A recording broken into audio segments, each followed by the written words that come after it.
Google has killed over 280 products. Not shelved them, not quietly retired them, killed them, often with real users still inside. This is the full list of the worst ones. And at the end, there is one pattern that explains every single death. Google Buzz. They exposed your contacts on launch day. On February 9th, 2010, Google launched a social network called Buzz. They did not ask if you wanted it. If you had a Gmail account, you were enrolled automatically. And your most frequently emailed contacts were made public by default. Your doctor, your therapist, your ex, all visible. No warning, no opt-in. One woman blogged about how Buzz automatically connected her to her abusive ex-boyfriend. Because they had emailed each other in the past, Google had taken her Gmail contacts and published them without asking. This was not a minor bug. This was the FTC filing charges against Google for violating its own privacy policies. The lawsuit cost Google $8.5 million. Google shut Buzz down in December 2011, less than 2 years after launch. The damage to trust lasted much longer. A year before Buzz, Google had built something even more confusing. Google Wave. Nobody knew what it was. Google announced Wave at their developer conference on May 28, 2009. The demo was genuinely impressive. Email, instant messaging, document collaboration, and wikis, all in one place. The crowd gave a standing ovation. Tech journalists called it the future of communication. People begged for invites. Some sold them on eBay for $70. Then they got access and typed the same thing. Got Google Wave. Now what? It was so ambitious it forgot to be useful. You could only use it with people who also had Wave. None of your contacts had Wave. Google announced they were killing it on August 4, 2010. 14 months after that standing ovation. Wave's core idea was eventually absorbed by tools like Slack and Notion. Those companies just remembered to explain what the product was for. The next product Google killed was the most beloved thing they ever made. Google Reader. The day users stopped trusting Google. Google Reader launched in 2005 and became the essential tool for the internet's most engaged readers. Journalists, researchers, bloggers, developers. Millions of people used it every day to follow hundreds of websites at once. In March 2013, Google announced it would shut down on July 1st. The reason? Usage had declined. The petition to save it collected tens of thousands of signatures within hours. The tech community reacted like someone had announced the closing of a library.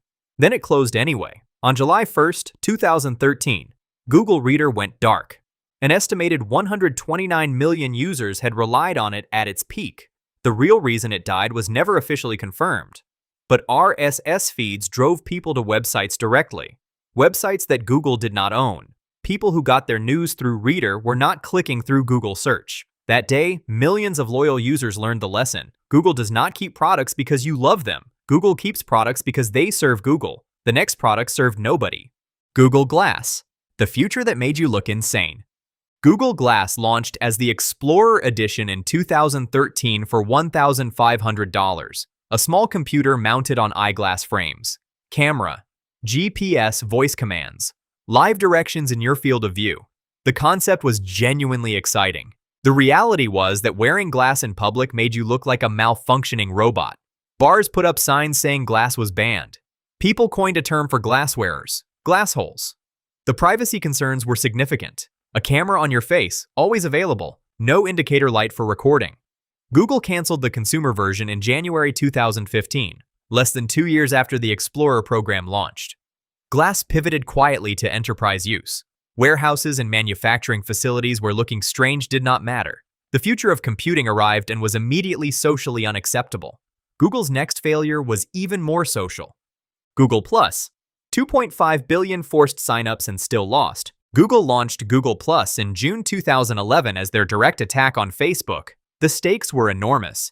Google tied employee bonuses to its success. Larry Page, the CEO, made Google+ a company-wide priority. By 2013, Google had forced Google+ signups on Gmail users, YouTube users, and Android users. Nearly every Google product required a Google+ account. Over 2.5 billion accounts were created.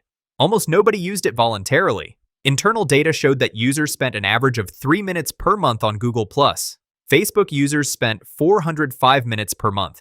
Google+ had the accounts. It had no community. A security vulnerability exposing 500,000 users' data in 2018 triggered its shutdown. Google Plus closed for consumers in April 2019.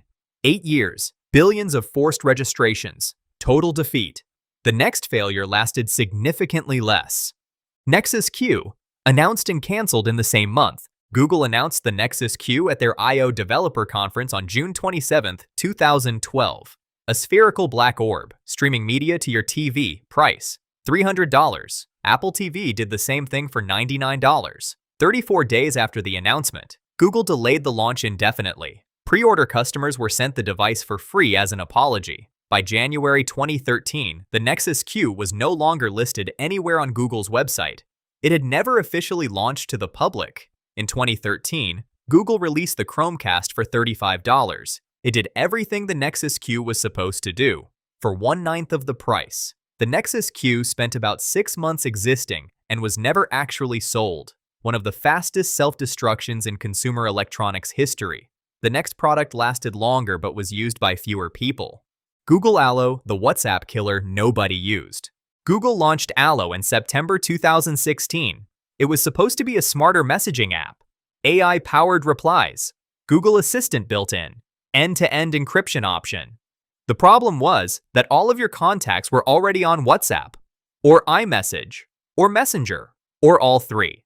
Nobody was willing to move to a new app and convince everyone they knew to follow. Google kept Allo alive for 3 years. In January 2019, Google shut it down. Before it died, Allo had been downloaded by a fraction of the users of its competitors. Google then launched Google Chat, which was also supposed to replace everything. Google has launched and killed more messaging apps than most companies have launched anything. Their VR headset came out the same year as Aloe and lasted about as long. Google Daydream VR for a world that moved on. Google launched the Daydream View headset in November 2016. The timing seemed perfect. Virtual reality was the biggest technology trend of that moment. Every major company was building headsets. Daydream worked with compatible Android phones. Slide your phone in, put it on, enter VR. 2 years later, the major phone manufacturers quietly stopped making Daydream-compatible phones. Samsung abandoned it. OnePlus abandoned it. Daydream only worked with certain pixels. Google officially discontinued Daydream in October 2019, 3 years after launch. The VR wave that was supposed to change everything had not arrived. The same Google that killed Daydream had also killed something far more beloved. Google Inbox, the best email app Google ever made.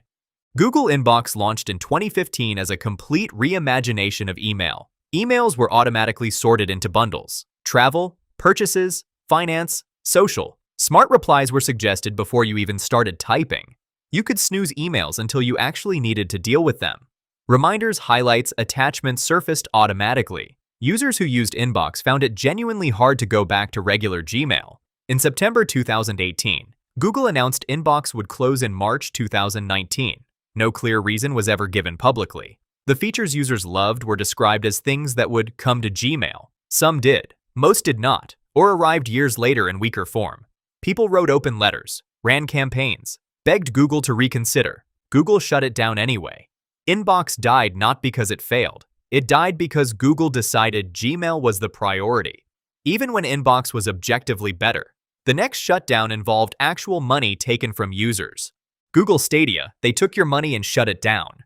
Google announced Stadia at GDC in March 2019 as the future of gaming.